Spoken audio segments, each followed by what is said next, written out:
Listening Fanfiction presents Be Careful Who You Give Tenure by Etienne of the West Wind, based on the book series Harry Potter by J.K. Rowling. Narrated for you by Sierra Steinbrecher. High above Hogwarts School of Witchcraft and Wizardry, the sun shone bright and clear. Its radiant beams did nothing to brighten the bleak scene below.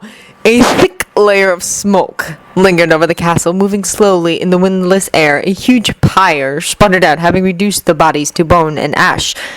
Nothing else moved in the blood-stained fields at the south wall.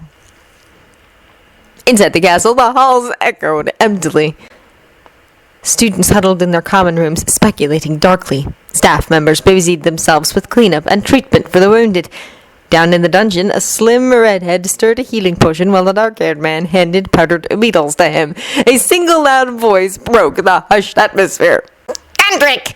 The roar echoed down the corridor as a slim man with short gray hair slammed the door open. "Stay back, Baines," the redhead stirring the cauldron snapped, green eyes flashing. "This is a delicate mixture, and I don't want you hit if it goes volatile." He turned to the side. "I'll need this shrivel fig shredded next." With a nod, the other man began routing through the ingredients on the table before him. "What do you want, Baines?" he asked, picking up the shrivel fig. "Not one of your precious fourth level of students has bothered to show up for their lesson this morning." "Great Scott, man!"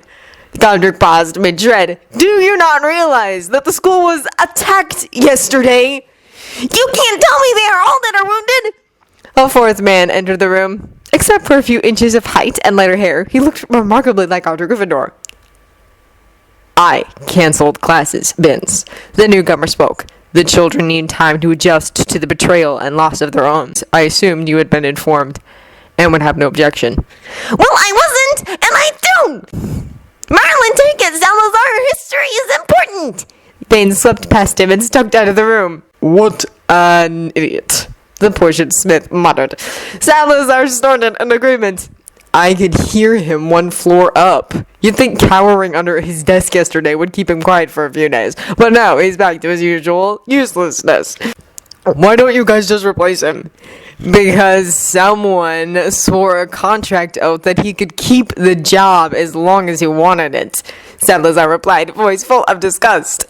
"Hey!" Godric protested as he finished up the shrivel fig. "You're the one who said give him whatever he wants." "I assumed he was competent." "We all did, and it's not as if there were that many people we were able to con into this." He handed the shrivel fig over. "Sorry, Percival." "No offense. I didn't care how crazy you four were as long as you paid me. I must admit it was an unexpected pleasure that you pulled this off. Could you hand me 7 new ties?" "It's not pulled off yet, Longbottom," Salazar commented as Godric opened the required jar.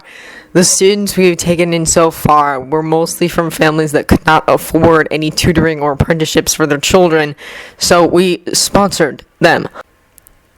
Only the success they've exhibited upon finishing has drawn the attention of the wealthier wizard-kind families. We need them to pay to send their children here and to transfer their noble gestures from paying apprenticeships to Hogwarts fees for lower-born children. If that doesn't happen within the next few decades, we'll be 4 crazy people with students to send home and teachers we can't pay." "But you have been enticing them," Percival argued. "I saw you giving the McKinnon a tour last week, and I know you've been owled by others." "Yesterday's attack lightly killed that interest," Godric said as he handed over the eyes. "Part of the reason we decided to establish the school is to protect wizard-kind children from muggle witch hunters until they've learned enough to defend themselves. That's why we're so remote. Having our own students lead muggles here to destroy us is a costly blow." "The students did what?" Percival blurted. "You'd left the fighting field to aid Rowena by then," Salazar said tightly. "We discovered that Tristan from Valley's Grove and his sister went to their town's priest and led his troops here. Apparently, despite everything they've seen here, they still believed his tales of consorting with Satan. They thought by helping rid the world of us, they could save their own souls. It was quite disconcerting listening to 12-year-old children under a truth spell express a sincere belief that they deserved to be burned alive." Until we showed up, no one had ever told them differently, Godric said softly. Their mother may have hidden her suspicions and shielded them from the rest of the town, but she still became fearful of Helga and me. I think their father wanted to rip everyone in the room apart with his bare hands. I should have... When they wanted to visit home during the harvest break... He sighed and ran his hand through his thinning hair. I worried for them being discovered. I never imagined they only came here to locate us. Man, Percival breathed. I guess a few months does little to cure a lifetime of Coswallop. I need the clover you diced earlier. What's to become of them? A high priest from the wizard-kind faction of the church has offered to take them in. It seems he has a seer on staff, and if the twins de Malfoy are redeemed of the sins sown by jealous muggles, their great-grandchildren will save the Isle of Avalon, the very future of wizard-kind, and be granted a third cousin dispensation to wed. All before the eldest becomes old enough to knight. When did that happen? Godric asked. About 20 minutes ago, Salazar replied, when the said high priest apparated next to the funeral pyre. He'll take them after they awaken. Good riddance, Godric muttered. Now all we have to do is find a way to reassure parents that there will not be a repeat of this incident. There is no guarantee short of eliminating the students we accept to those who only had wizard-kind parents. Salazar! Godric exclaimed. You can't be serious! Why not? That way we know they've not had their brains addled by lies and fear. Might I remind you that neither of us had any wizard-kind parents? So, Slytherin replied coldly, I've invested too much work in our dream to see it killed by spider-brained twits who believe they are the devil incarnate. Do you not remember how hard our Muggle heritage made it for us when we first tried to join wizard-kind society? Where do you think we would be if Jedediah had that attitude and not tutored us? I'm not saying that children shouldn't receive training. Just not from here. From where then? Godric demanded. We're aiming to build a system of superior magical training, which will expand to include more students and teachers displacing the old. If we keep the Muggle-borns away, where will they learn? A pudgy boy with messy blonde hair ran in. Master Slytherin, you're needed! The boy tripped over his feet and slid into the table with the potion ingredients. It lifted up, dumping Godric's hat into the potion as it tilted off its base before anyone could move. The contents erupted across the room and coated Salazar. The Transfiguration instructor collapsed, screaming in pain as his fellow teachers rushed to him. Gryffindor paced back and forth by the bed they had placed Salazar on. A fit woman with red gold hair leaned over the unconscious man. She waved a wand under Slytherin's nose. Elaborate? The man awoke with a groan. What happened? First, tell us what you remember, the woman instructed. I want to see if your memory is affected. Affected by what? The cauldron, he exclaimed, eyes suddenly going wide. What's his name? The son of the potter who made all our pottery. He knocked a hot potion on me. The woman tilted her head to the side with a slight frown. Are you having trouble remembering names? Only the Potter brats. Damn it, woman, you know I'm always blanking on it. He paused a moment as the blue-gowned lady continued to study him. You are Rowena the Raven's Claw. I'm Salazar of Slytherin. You, myself, Helga Hufflepuff, and my sometimes hollow-headed half-brother, Godric protested. Godric Gryffindor built this school. From the looks of things, we're in Godric's rooms. Our potions teacher is Percival of the Longbottom. No, I don't know how he came about that particular appellation. I've never asked. Our history master is Binns. Sir Adam drills fencing and other sword styles. Last week, after too much ale, he called you Rebecca. Did you hound him about his memory? No, not about his memory, Rowena replied dryly.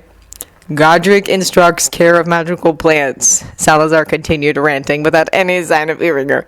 Helga teaches charming. I'm the Transfiguration Master, and you are our healer as well as a stargazer. You teach both fields to all who are interested. Shall I continue?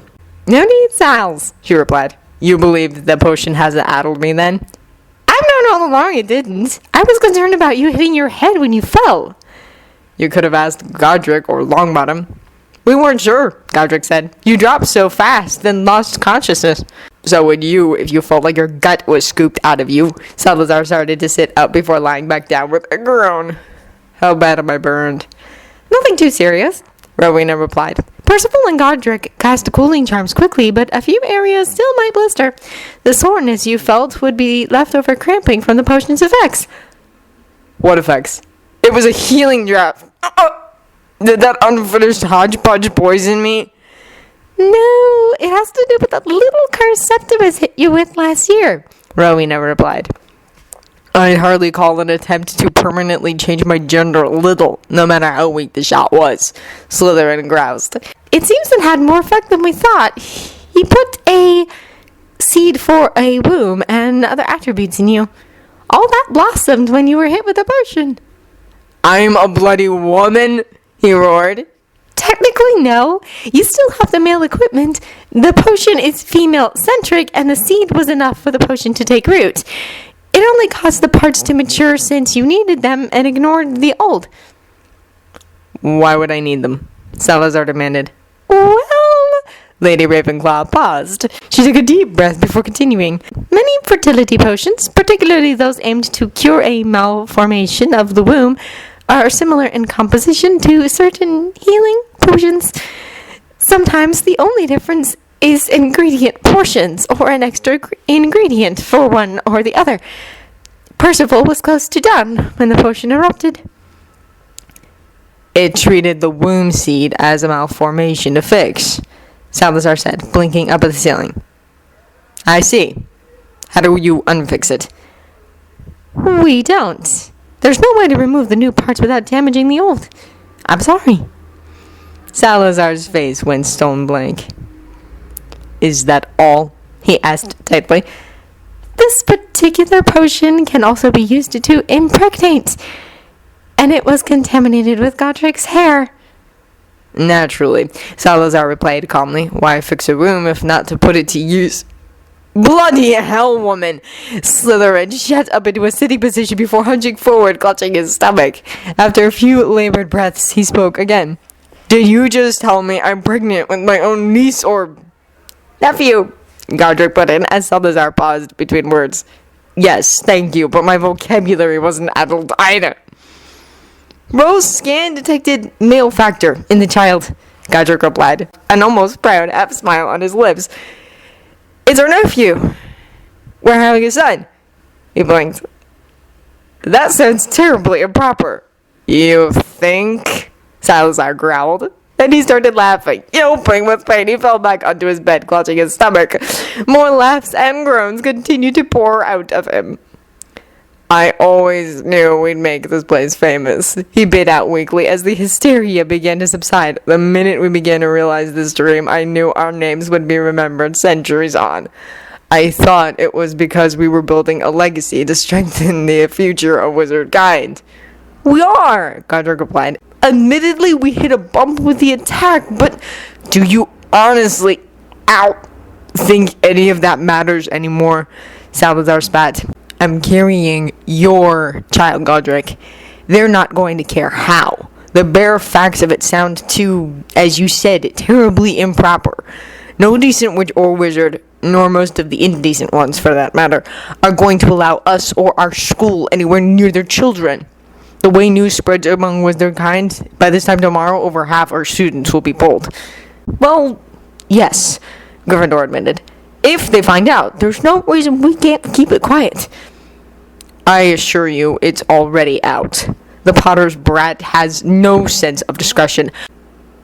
I'm sure he's told the whole of Hufflepuff's students by now. He's probably halfway through the rest. Give us some credit, Rowena said fiercely. I sent him away before examining you. All he knew when he came rushing to fetch me is that you were hurt by potion, and... Rowena's expression darkened. You've become purists, and are expelling all those without impeccable pedigrees.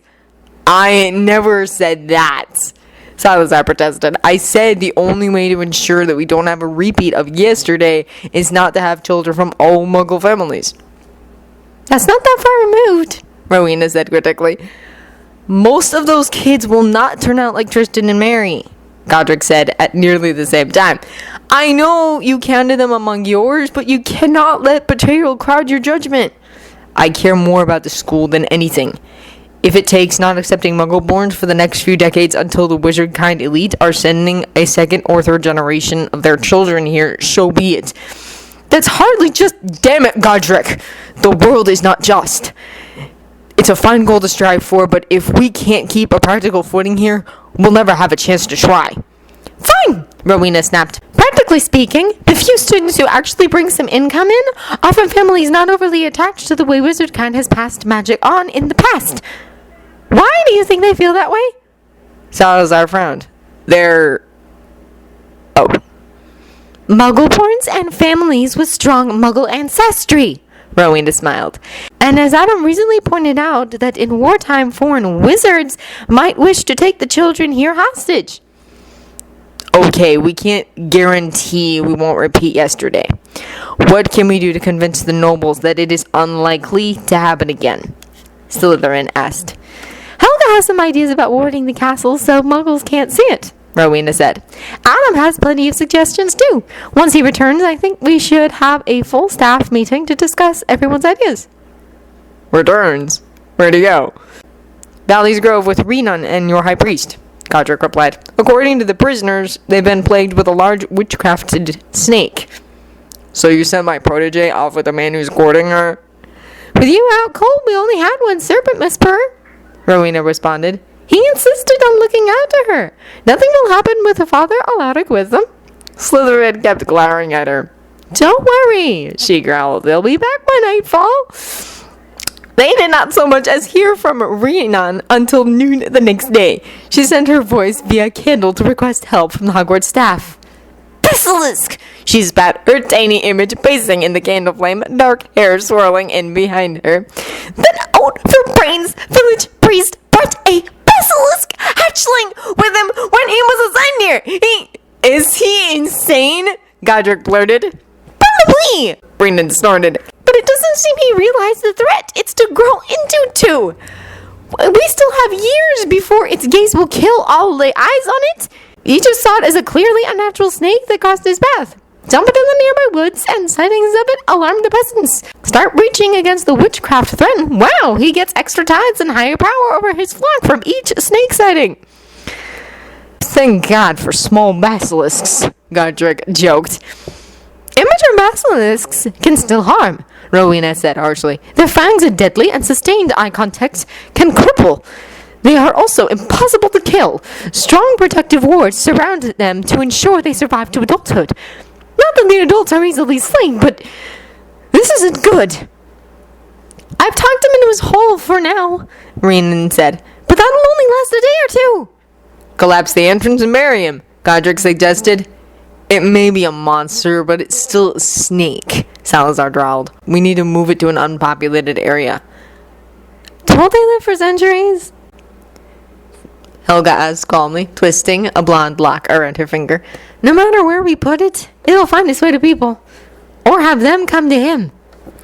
What about someplace very cold? Renan asked. It'll spend the rest of its life dormant. Places and weather can change over centuries, Rowena said, and people do live in remarkably good places. A sluggish beast can still be a monster. My workroom, Salazar said suddenly. The walls, floor, and ceiling are solid stone. No snake, not even that creature, could dig through them. It's the lowest point of this castle. If we combine our powers, we should be able to sink it further into the ground. I'll key an entrance that only a snake speaker can open. That way it will not be opened without someone to control the demon while it is slain. Or... Slytherin paced around the room, frowning. If there's a way to guarantee its sight will only befall foe. You want to use that thing as a weapon? Rowena asked, aghast. That's monstrous! Why? Helga challenged. People would think twice about attacking us if we set a basilisk loose on them. There is a difference between slaying men in battle and slaughtering them, Godric snarled. You can't honestly be considering this. His eyes bored into his brother's. It was an idea, but I can't think of any way I'd care to trust to target the beast reliably. Salazar rubbed his lip thoughtfully. Its presence could still help protect the castle, though. The power required to sink the room will not go unnoticed. We could have it rumored that we stored something in case of another attack.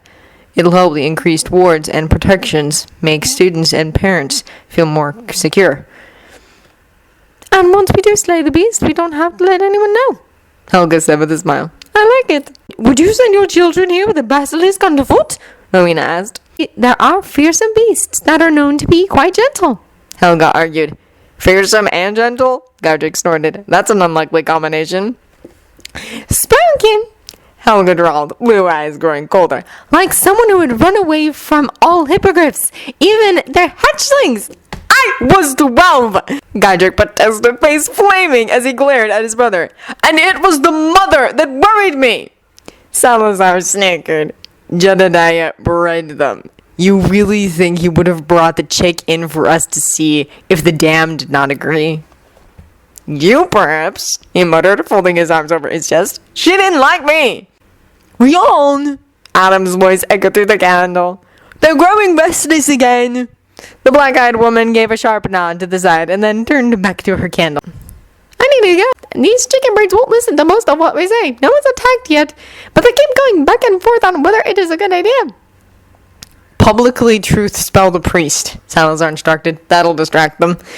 Rhiannon laughed. He was in public when we first drank his deeds out of him, but technically we did bespell him into saying what we wanted. He took full advantage of that fact. She sighed. What a waste of perfectly good cunning. With it, he could have been a great leader or hero of the church, but no, he had to choose to ignore his own calling and manipulate fears like the devil himself.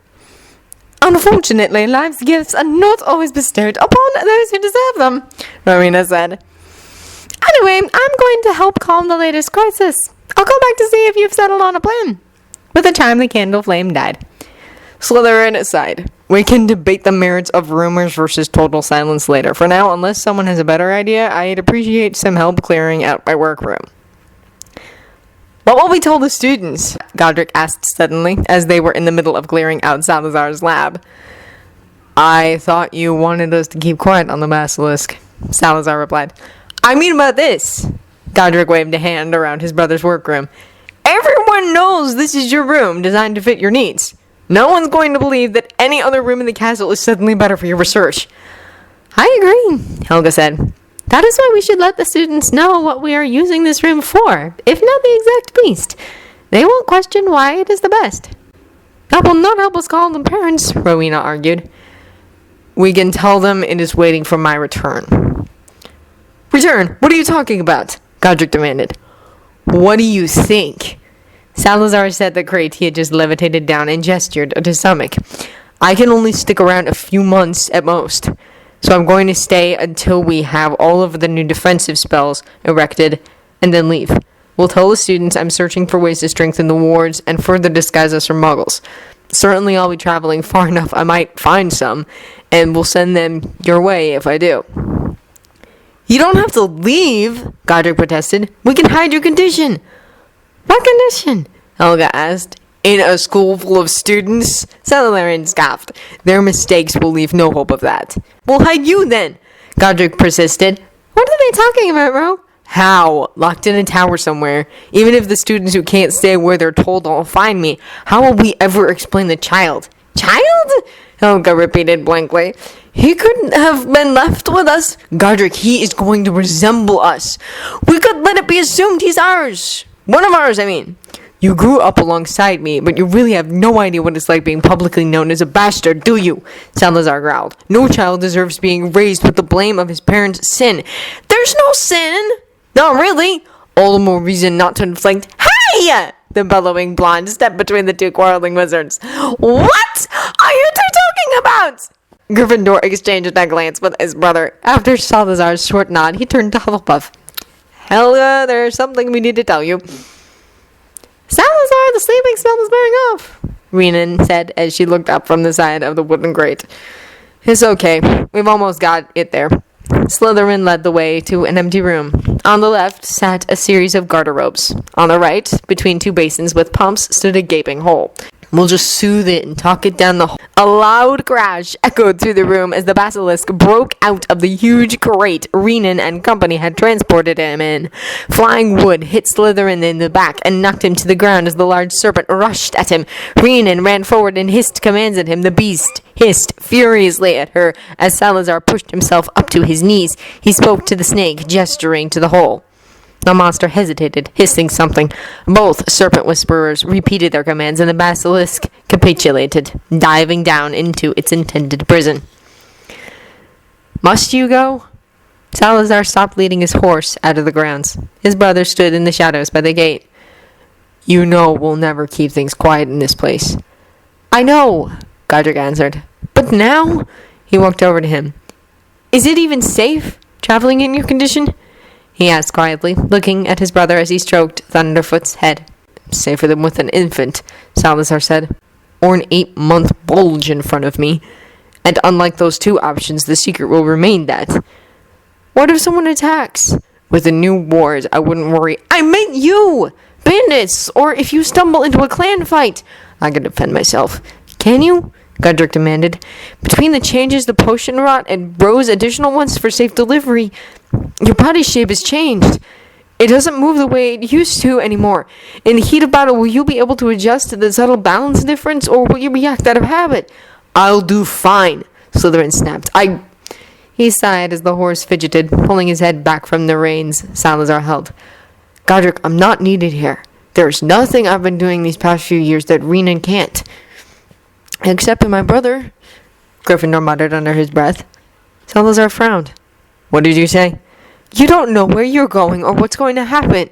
Sure, you'll contact us once you settle, wherever, but what if you can't call Ro to you in time when... I'm going to be fine, Godric.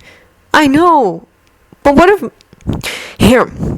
Godric reached behind his neck and lifted a silver medallion from under his tunic and over his head.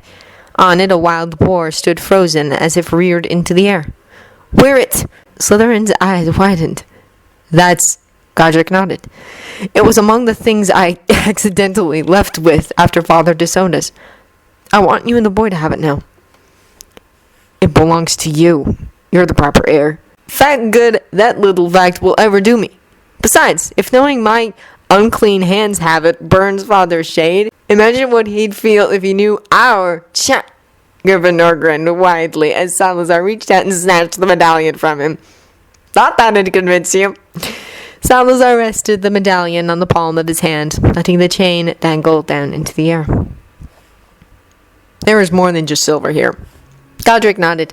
I put a few protection charms on it, but my work is just a little blessing spells. Old ones, both from wizard-kind priests of the church and from several of the older paths, and the middle can be set to hold a few memories or events for future study. Salazar's eyes widened. The smith was wizard-kind. But why enhance the ancestor?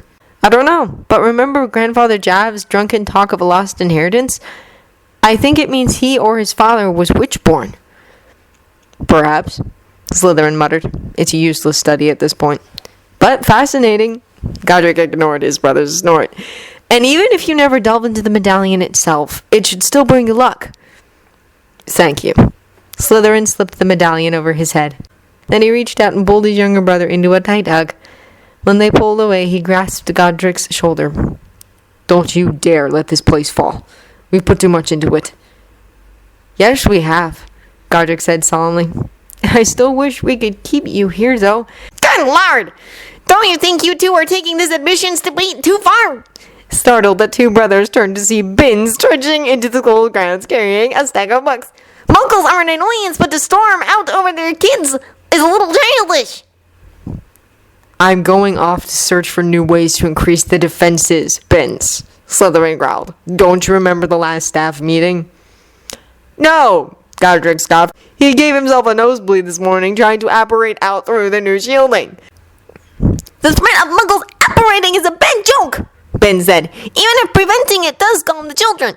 Though I should think you would do something to prevent another attack. He trudged up the path to the castle doors. Can I kill him yet? Godric's exasperation made the old joke fall flatter than usual. With last month's attack still staining our school, Salazar asked dryly. Sure, the murder of a staff member will go over marvelously. I'm sorry, I swore the stupid oath. Forget it. Even our worst students are too intelligent to ever take a word he says seriously. Besides, he's over 90. How much longer can he teach? End of Be Careful Who You Give Tenure by Etienne of the West Wind. If you enjoyed this recording or the content, feel free to leave a comment below or a review at the original story from the link in the descriptions. Thank you for listening.